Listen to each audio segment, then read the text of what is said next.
everyone. The topic now is France building B2B global players. That's true that when you think about tech global players, the first country that comes to mind is the US, with the famous GAFAM. Asia, maybe with the Samsung, the Baidu, Alibaba, Tencent, the BATs. As well, maybe Israeli companies, Waze. In Europe, I would say the Nordics have been pretty successful in creating tech global players. Spotify, iZettle, King.com. When it comes to France, most of the people think that global players are mostly in the field of luxury, construction companies, and they are wrong. I'm very happy to have today two founders of companies that are actually tech global players, B2B, so somehow less known than the B2C companies. We have on stage Jean-Luc Robert, who is co-founder and CEO of Kyriba. Kyriba is a cash management solution for B2B companies. Is number one in the US, number one solution in the US, started in France. Jean-Luc is now based in the US. In March 2019, Bridgepoint, the PE firm, invested in the company. Obviously, the transaction is private, but there are rumors that the valuation was above $1.2 billion. We have on stage as well Fabrice Bonan, who is co-founder of Talend and CEO and founder of SharePlace. So if I speak about Talend, B2B software solution was listed on the NASDAQ, is valued today, I mean, that's just a coincidence, $1.2 billion as well on the market. So we can say that here we have tech global players. First, since maybe some of us here don't know your companies that well, maybe Fabrice, can you say a few words about Talend and maybe give us some numbers that show that you are a true global tech player? Sure. Thank you, Claire. So in some words, to explain a bit what Talend is doing, it's a data integration company. It means that when you have more than two software in your information system, you need to synchronize them. So you need to read data from one, transform them, and load them in your targets. So you need something to do that, and this is what we built. So we built that in 2005. And to go a bit further, in fact, we came on the market with an open business, with an open source business model, allowing people to download part of the software for free and then extend what they have with paying feature add-on. So basically, we give the design part where you put one connector to read your data, another to transform, another to load the extracted data, and then you can create as many data flow as you want. And one day or another, you may need the commercial feature we sell among all that, so feature to deploy, to monitor, and to schedule those data flow. So give us some numbers to make us dream. So started in 2005, went to the US. How many countries? So thanks to that model, we started in 2006, but releasing only the open source parts. And then the business was focusing on selling services on those the open source parts. So mainly support and services. We did $1 million for the first year. And the year after, we released the commercial version, so the add-ons feature. And then we started 7 million for the second year, and then we double every year, so 14, 30, 60, and 120. After a little less with 50% of growth. And so not too bad. You were present, you had people in the US when it was listed, for example? How many people in the US? So globally, it's 1,500 people worldwide, and I would say half in the US. Yeah. Okay, thank you. Jean-Luc, what is Kyriba about? And give us some numbers to make us dream about your success. Yes, thank you, Claire. So Kyriba, we were born in the cash management originally, and we evolved this. We were born in France, and we made now more towards the liquidity platform, which is basically for corporate. We manage the liquidity, they know the liquidity, we protect the liquidity, we optimize the liquidity, and we move the liquidity with our payment solution. We were born in France, so from the beginning we built a kind of castle in France. So we reached about 600 clients.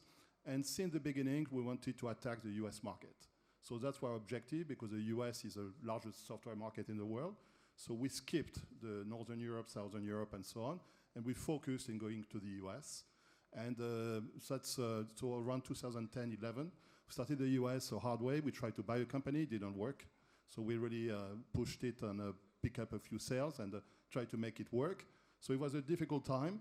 And then in 2015, we felt that we were becoming a leading position in the US, and that then the growth was very, very, very strong.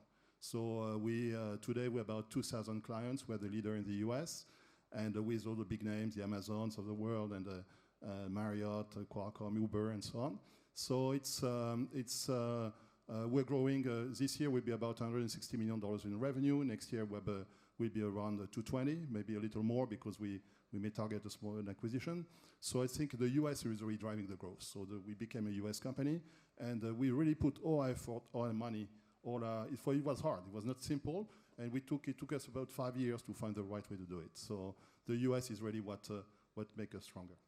And the tipping point, I mean, what made you think that it was the good timing for you to go to the US to really push and to have this ambition to be global? It's never the good timing. When you start the US, we were like a small company, and people are saying they won't be around in 2 years. So it's a difficult thing, because we had limited resources as well. So we raised some money and really put the money on the US. And the tipping point was when we learned how to make it work.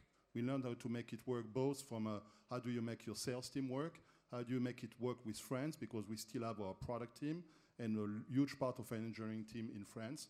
We're about 250 people in Paris, and most of our shore resources are in Minsk. So I think it's very European, so I can make it work. Being European in the US, that's the complexity of the game. And I think we did it in a certain way. I mean, I'm sure there are other ways, but the tipping point was really when we were able to transfer the knowledge effectively to the US team. Fabrice, did you plan to build a global player right from the beginning, or how did that happen? Yes, it was planned from day one. No, but a very different way to approach the international thing, because thanks to the open source model, the first thing we had is download of the open source version, and then we can observe that downloads and analyzing and to understand where all this is coming from. So we started building an office in UK, because download were a lot from there, and going in 2007 in US. So my co-founder Bertrand moved there with all his family, and driving sales and marketing from the US. But it has mostly been driven by the downloads, in fact. By the community, so leveraging the community that was coming from everywhere, and then building a team over there. Right. Speaking about the team, because that's very important, Jean-Luc, how have you organized your team when you reached this point when you were in the US, you had still operations in France? I mean, you have a community of entrepreneurs? Most of them are dreaming to build this type of organization in different countries. How did you build? I mean, do you have comments to share with us in terms of building your team? Yeah, I think when we started between France and the US, I took a general manager in the US, and this was not the right move, because it was two split entities: the US against France, France against the US. So we really, at the time, realized it, and I decided to globalize my functions: sales function global, client success global, professional services global. And I think that was helped to manage better the knowledge and to reach a maturity and to transfer and to educate the US market. Well, For instance, when I started in the US, we have a payment engines, a big deal for Kyriba.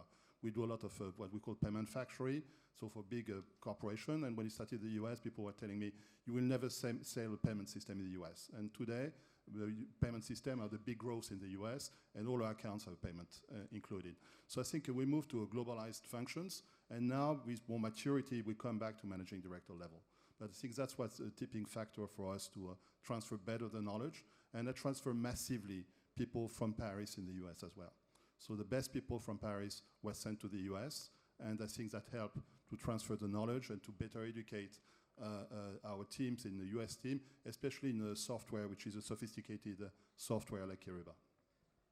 And you, Fabrice, for example, on the R&D and on these aspects, how many did you organize Talend? Yeah, so we started a company in Suresnes, so in France. And so, as I said, we moved sales and marketing because Bertrand, also the CEO of the company, moved there to drive from San Francisco those aspects in the US. But we keep all the research and development. That was my part.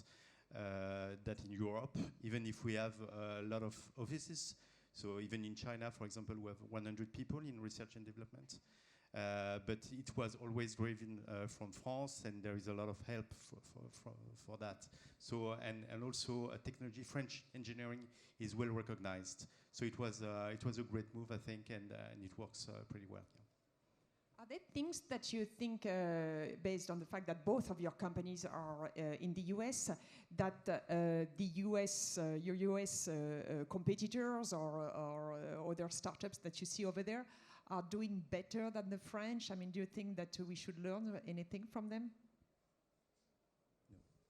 Well, what I think is that there is more, the ecosystem is much stronger in the US, and people are much more supported. So I think what's happening in France today is fantastic, because a few years ago it wasn't there, and I think that the reinvolvement of France Digital, the government, and it's essential, because the French has very top engineering school, and I think it's a good location for startups. So I think the ecosystem is much better, and people are really daring much more. So I think it's just an attitude issue, and I think France is exclusively well positioned to develop some very successful software company and technology company in the future. Yeah, what we saw is that a lot of customers in US are able to test things. Here a bit, wait, and when my competitor choose the solution, I may take it, but not before. So there is a lot of wait that people are doing what you want. So it's pretty different. Where in the US they can test it in a very fast manner and prove it works easier and faster. Yeah. Well, I think at France Digital, as you mentioned, Jean-Luc, it's very important for us to help this ecosystem to grow, and not only in numbers, but also building a large global players. And why is that? Because we see that in other countries is that when you have leaders and in one sector, then it helps the whole ecosystem.